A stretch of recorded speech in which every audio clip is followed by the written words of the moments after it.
મગરના આંસુ, 100 ઉંદર ખાઈને બિલાડી હજ માટે ચાલી. કદાચ આવી કહેવતો શા માટે સર્જાઈ હશે એનું એક ઉદાહરણ અમેરિકાના એક સાંસદે જે વાત કરી એના ઉપરથી તમને સમજાઈ જશે. હું છું આનંદ શુક્લ, રિયલ વોઇસ ઓફ ઇન્ડિયામાં આપનું સ્વાગત છે.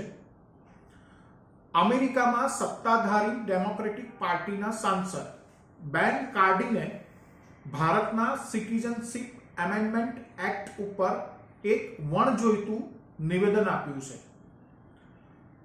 કાર્ડીને કહ્યું છે, હું વિવાદાસ્પદ સિટીઝનશીપ એમેન્ડમેન્ટ એક્ટને નોટિફાઈ કરવામાં ભારતના જે નિર્ણય કર્યો છે એનાથી ચિંતિત છું.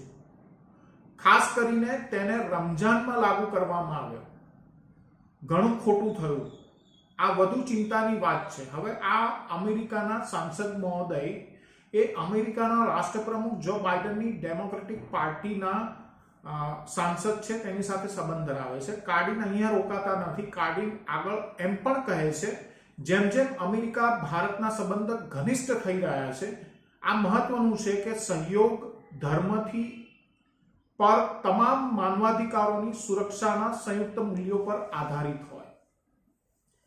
ભારતે આ મામલાની અંદર સીએની અંદર જે પ્રકારે અમેરિકાથી ટિપ્પણીઓ આવી રહી છે તેના વિદેશ વિભાગ દ્વારા, તેના સાંસદો દ્વારા, તેના કેટલાક ડિપ્લોમેટ્સ દ્વારા એ તમામની અંદર અમેરિકાને આઈનો દેખાડતા સ્પષ્ટપણે જણાવ્યું છે કે જેમને ભારતના વિભાજનના ઇતિહાસની જાણકારી નથી તેમણે અમને કોઈ પણ પ્રકારનું લેક્ચર આપવાની જરૂરત નથી.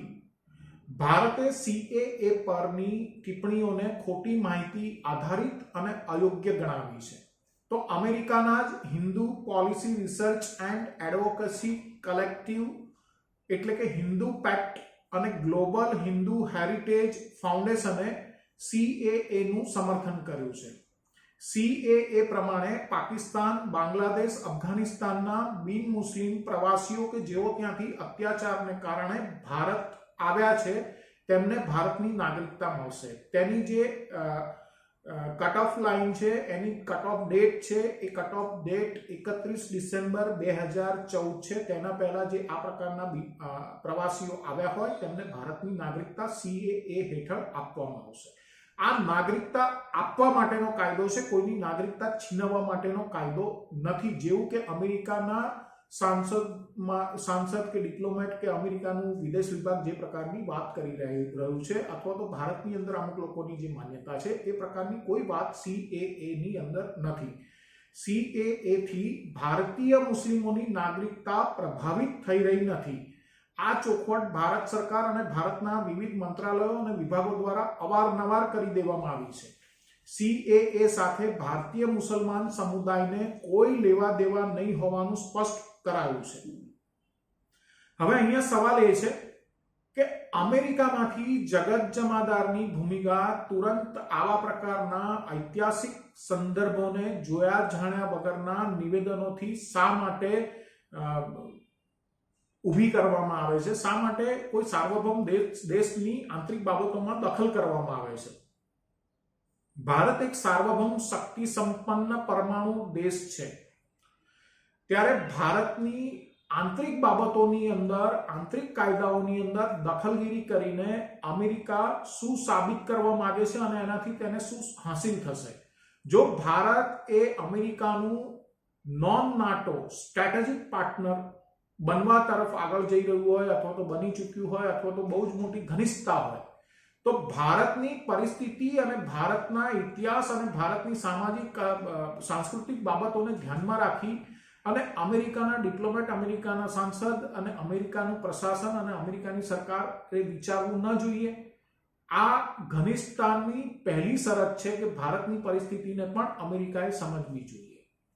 કોઈ પણ ઘટનાને માનવાધિકાર અથવા તો કોમવાદના આધારે એક જ દ્રષ્ટિકોણથી જોવાનો અમેરિકાનો એપ્રોચ એ શા માટે આવો જ હોય છે? એ જ બાબત તેના મિત્ર દેશ રહી ચૂકેલા પાકિસ્તાન માટે કેમ નથી હોતો? એ જ એપ્રોચ ચીન માટે કેમ નથી હોતો? એ જ એપ્રોચ ઇઝરાયલ માટે કેમ નથી હોતો? એ જ એપ્રોચ યુરોપના કોઈ દેશ માટે કેમ નથી હોતો, માત્ર ભારત માટે જ આ પ્રકારનો એપ્રોચ શા માટે, એ પણ વિચારવાની જરૂર છે. અમેરિકામાં ભારતીય મૂળના લોકો સામે હેટ ક્રાઇમ્સના ઘણા કિસ્સાઓ સામે આવી ચૂક્યા છે, ઘણી હત્યાઓ પણ થઈ ચૂકી છે.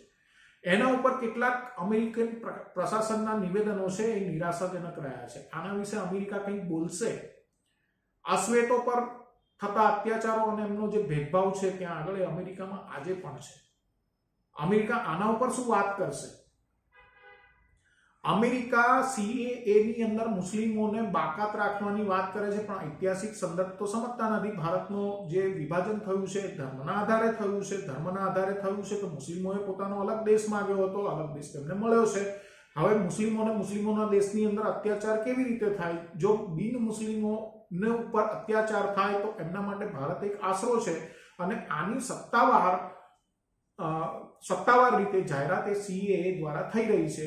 આ એ વાયદો છે કે જે તત્કાલીન સરકારોએ ભારત તરફથી આ જે દેશો છે એ દેશોના ધાર્મિક લઘુમતીઓને આપ્યો હતો. તો અમેરિકાને આમાં વાંધો શું છે? શું અમેરિકા ગાઝા પટ્ટીની અંદર જે અત્યારે થઈ રહ્યું છે એ ગાઝા પટ્ટીના શરણાર્થીઓને અમેરિકામાં શરણ આપશે? જો નહીં આપે તો ભારત પણ CAA ની અંદર પોતાને અનુકૂળ વ્યવસ્થા કરી શકે છે. આ સિવાય શું વોશિંગ્ટન અથવા તો અમેરિકા કોઈ સામાજિક અન્યાય અને આતંકવાદ જેવી પ્રવૃત્તિઓને મંજૂરી આપવા માટે પોતાના દેશમાં તૈયાર છે? જો ના હોય તો ભારત કેવી રીતે હોય? શું અમેરિકાનો ઇતિહાસ એ ભારત જેવો ઇતિહાસ છે કે અમેરિકા અને ભારતનો અલગ ઇતિહાસ છે? તો બંનેના અલગ સંદર્ભો હોઈ શકે કે ન હોઈ શકે? જો હોઈ શકે તો અમેરિકાના સાંસદ આ પ્રકારની અજ્ઞાનતા ભરી વાતો, અયોગ્ય વાતો શા માટે કરી રહ્યા છે? સમજવું જોઈએ.